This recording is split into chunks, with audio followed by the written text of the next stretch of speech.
In order to make America great and glorious again, I am tonight announcing my candidacy for President of the United States. Tatakbo muli si dating US President Donald Trump sa 2024 presidential elections. Nag-anunsyo po siya isang linggo matapos ang US midterm elections.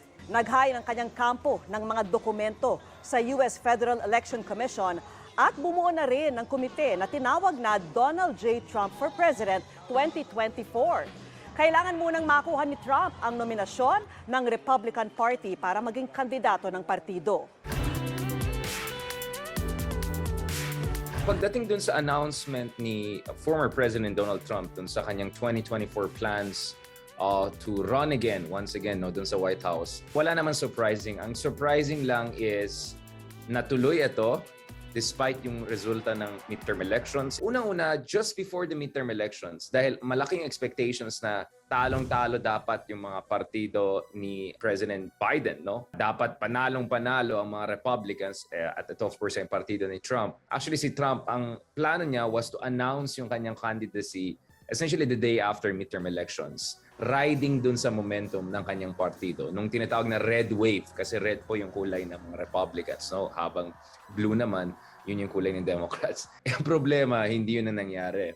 Not only hindi nagkaroon ng red wave, in fact, yung mga Democrats were able to hold on to the Senate, which is the upper house, and narrow lang yung defeat nila. Pinaka-extreme candidates na pinaka-loyalist kay Trump, sila yung pinaka-nag-underperform. Yun ang medyo nagsira dun sa momentum ni Donald Trump. Unlike kasi nung 2016, fresh pa siya eh. I mean, fresh as a politician, may pagka-novelty. Well, natalo siya noong 2020 for a reason, di ba? Again, he got a lot of votes, tama yun, because a lot of Republicans voted for him dahil ayaw lang nila sa Democrats. You know, marami bumoboto sa kanya dahil ayaw nila yung kabila. It's more like that, no? But also, marami rin bumoboto sa kanya because natuwa sila dun sa kanyang anti-China position, yung kanyang Make America Great Again, yung kanyang emphasis on building the wall to keep out the immigrants. Popular yung mga ganyang positions niya. Pero ang problema kasi, yung kanyang magic ay parang nawala na eh. Yung kanyang invincibility, so back-to-back yung mga talo niya, tsaka yung mga proxies niya. I think, of course, the biggest problem for Trump in 2020 was yung mismanagement niya ng COVID-19. No? More than 1 million Americans died. The economy was not doing very well. Siguro, ang iniisip ni Trump is,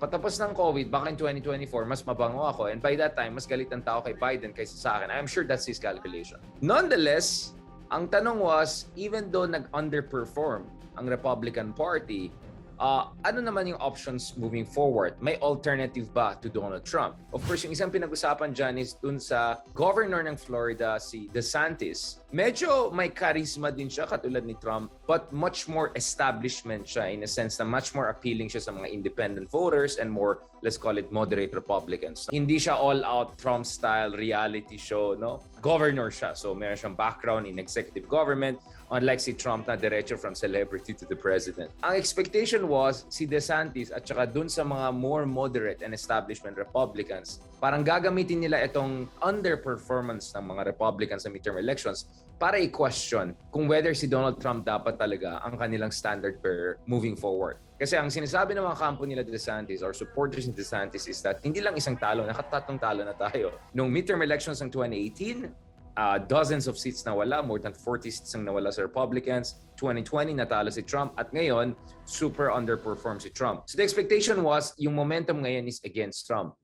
But mukhang nangyari dito kay Trump is, inuunahan niya yung kampo nila DeSantis para yung momentum ay sa kanya, para yung headlines ay sa kanya, bago sila magkaroon ng panahon na mag-mobilize ng counter-Trump movement sa loob ng Republican Party. At even though natalong yung mga pinaka-extreme candidates na super Trumpian, marami pa rin na nanalo sa US House of Representatives, yung kanilang lower house Congress, na partial pa rin, no, or supportive pa rin kay Trump. Sa tingin nila, dapat tumakbo si Trump. So, one aspect here is unahan, di ba? You steal the momentum dun sa mga karibal mo sa loob ng Republican. In the meantime, natutuwa ang mga Democrats na nangyari dito. Not only because hindi sila natambak nung midterm elections, but also because they rather go against Trump because they know it's easier to beat Trump in the national elections than DeSantis or another alternative candidate. And in fact, matutuwa rin sila kung nag-aaway-aaway ang mga Republicans over whether si Trump ang dapat standard bearer or not. So Democrats are interestingly in a relatively strong position right now. But yung pangalawa, which I think everyone is also pointing out, is si Trump po ay under investigation right now on multiple fronts. Dun sa kanyang alleged role, dun sa riot na nangyari, some would say treasonous na attack na nangyari sa US Congress nung panahon ng certification of the results of the 2020 elections, yung kanyang tax payments, tax records, and most recently, of course, yung revelation na may mga confidential documents na inuwi sa Florida without getting permission at top secret mga yan. Diba? So, ang dami niya mga kaso. So, obviously, the moment na si Trump ay maging standard bearer ng Republican Party, automatically siya yung maging number 1 na karibal ni Biden or whoever ang pipili ng mga Democrats to run in 2024. Now, in that situation, dahil ang Justice Department ng US ay appointed by Biden, the idea of Justice Department going after Trump will automatically look like a political deal. Hindi na siya maging judicial. Because madaling sabihin ni Trump, ay, they're going after me dahil takot sila na manalo na naman tayo or takot sila na ma-expose natin yung kanilang mga weaknesses. So in short, hindi niya binigyan ng panahon yung mga karibal niya sa loob. At the same time, gusto niya i-turn yung mga investigation sa kanya into a political circus. So ang dami niyang benefits na makuha dito. Although of course, ang contention parati ng mga experts is that yung kanyang winnability in the general elections is still very, very highly questionable. At if there's anything na we learned in the midterm elections is that, yes, panalo si Trump dun sa tinatawag na MAGA base, Make America Great Again base, pero yung mga independents and moderate Republicans, maraming nata-turn off talaga sa kanya. Lalong-lalo na after yung super underperformance sa midterm elections. Si Trump has enough support para manalo ng nomination ng Republican Party, pero mukhang mahihirapan siya magkaroon ng support sa general elections. At of course, ang concern siguro ng mga anak niya is, what if tatakbo siya at matalo siya ulit? Ano na naman ang gagawin niya, di ba? Is he gonna even go more extreme compared dun sa response niya sa 2020 kung saan legally na challenge ng team niya yung election results and pinipressure niya allegedly mga governors to overturn the results, not to mention yung riot na nangyari. And not to mention, of course, the more na maging extreme itong behavior ni Trump, the more na maging involved siya sa politics again, the more din expose yung family niya. Diba? Kasi syempre, hindi lang si Donald Trump ang tinitignan ng media. At hindi lang si Donald Trump ay may business empire. Meron din yung mga kanyang anak. Apektado yung buong family niya. So yun yung konteksto siguro ng skepticism ng some of his family members about his candidacy for the presidency again in 2024. Pero tingnan natin how things are going to develop. Again, ang tagal pa, 2 years pa before the elections. But as early as now, si Trump ay nasa headlines ulit. Si Donald Trump ay isang tao na ayaw mag-retire. No? Ayaw niya yung idea na hindi na siya relevant. So the fact na relevant siya ulit or pinag-usapan siya, I think he likes it a lot. I think that's just who he is. No? So in short, hindi po tapos ang populismo. Malakas pa rin ang populismo.